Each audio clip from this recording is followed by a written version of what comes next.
We'll be happy to Recording share in some of our progress. views on the electrolysis technologies available today, and obviously it's been touched upon on some of the previous speakers as well. And I will also present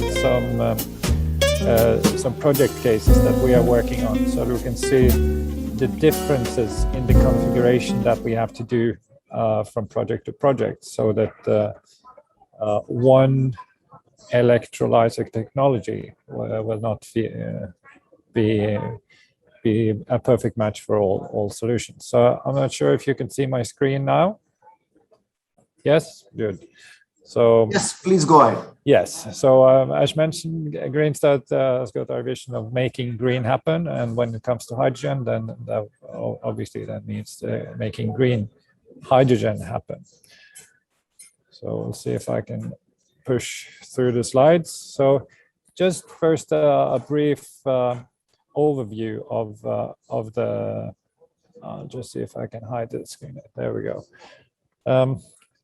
Just for the understanding of the Norwegian energy mix, if you look at the historic perspective, we also got some presentation there that we have had hydropower electricity for nearly 100 years, and it's early in this period it was also used for electrolysis for ammonia production. So we're sort of going back into history, and we've got a base load of hydropower in Norway that makes it very attractive when it comes to a steady 24/7 electricity availability.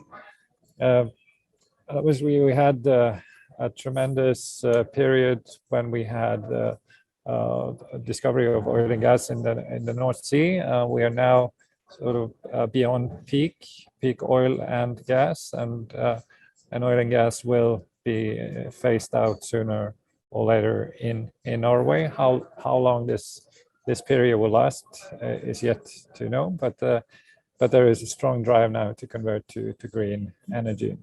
So if the other Norwegian companies in this room, Statkraft is a representative for the historic hydropower, and Statoil, or now Equinor, is the representative for the oil and gas, then Greenstat is one of the new players that is a pure play green energy company, focusing on, but working together with the more established companies. So yes, and obviously our goal is to have a zero emission society as soon as possible, and we believe that Norway can be a showcase for the rest of the world with our limited population and highly advanced technological society.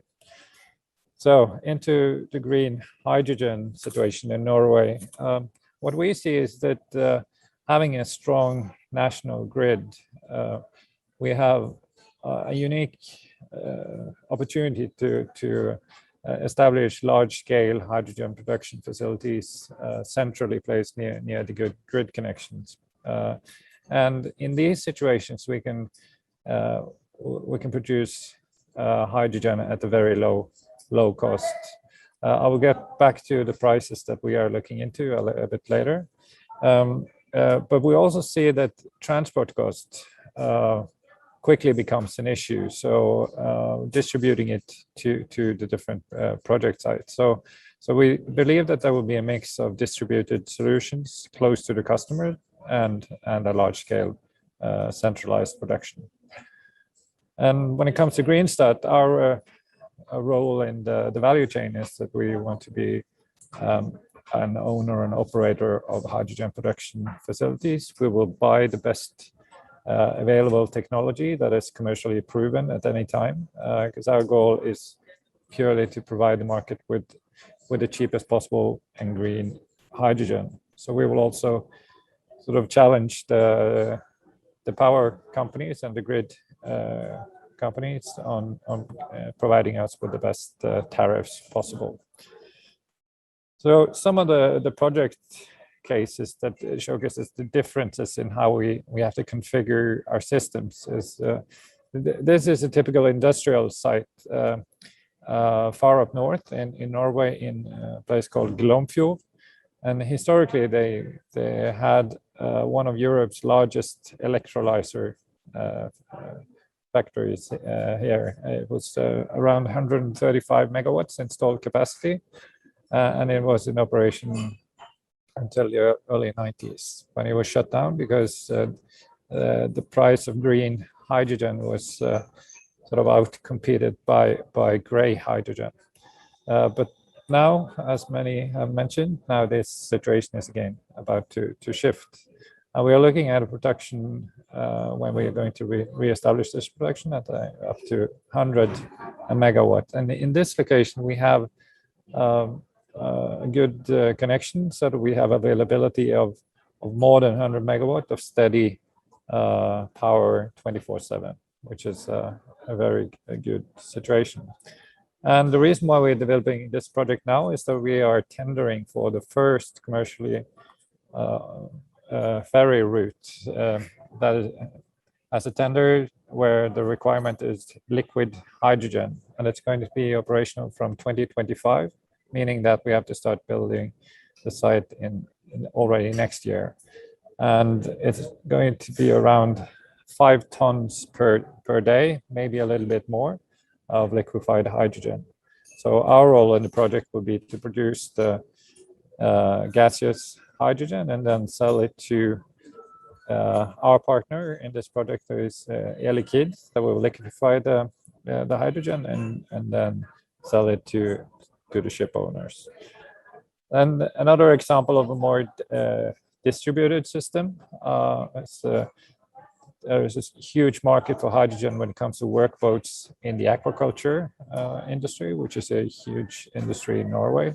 And in this project, we also see that there is a strong need for the byproducts from the hydrogen production, oxygen and heat, which is a good way of using the resources. So, but this is a totally different setup than the large scale production.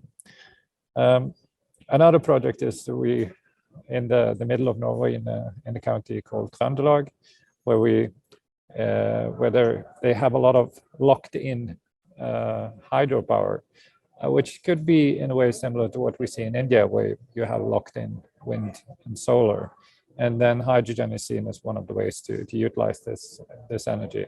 And we are looking in particular to use it for trains converted from diesel to hydrogen.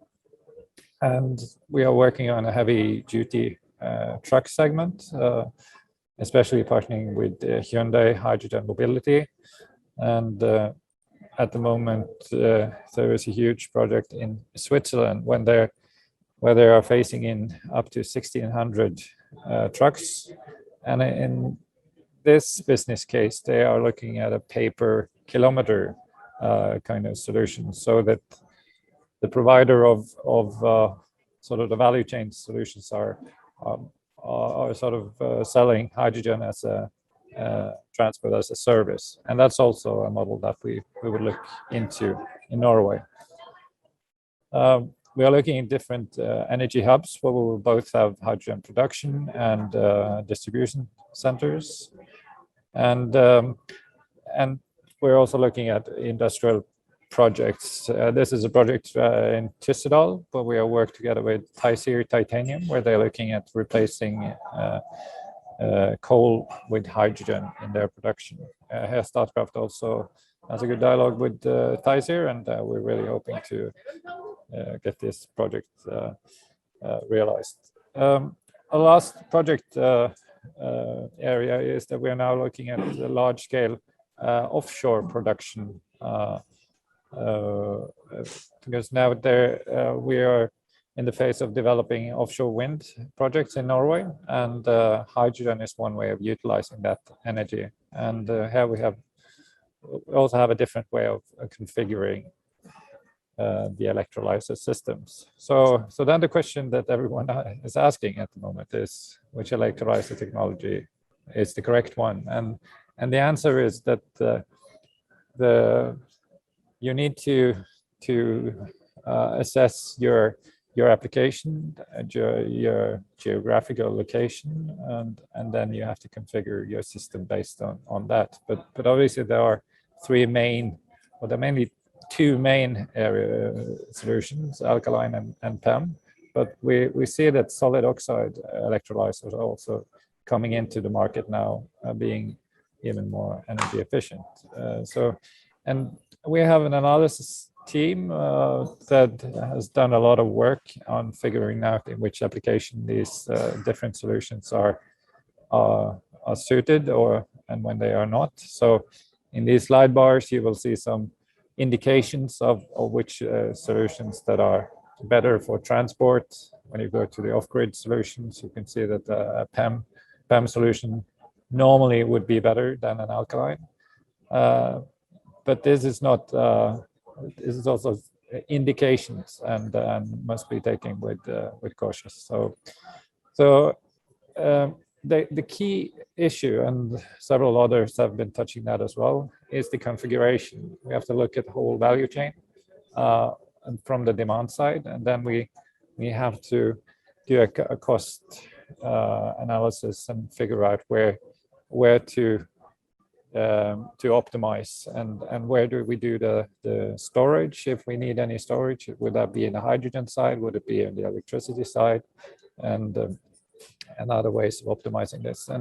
And this is so important for us that we have set up a dedicated team in a dedicated company that is also selling services to others. And I would just strongly recommend that you go to our website, greenstat.no, where our team has made a series of analysis on different aspects of how to choose the correct electrolyzer. So, and one last slide from me would be that we need to get data on different electrolyzer solutions so that we actually know which one will operate with the best results over a long period of time. So now we are now working together with a sustainable energy catapult center located on the west coast of Norway, where we have now made an investment decision in a hydrogen production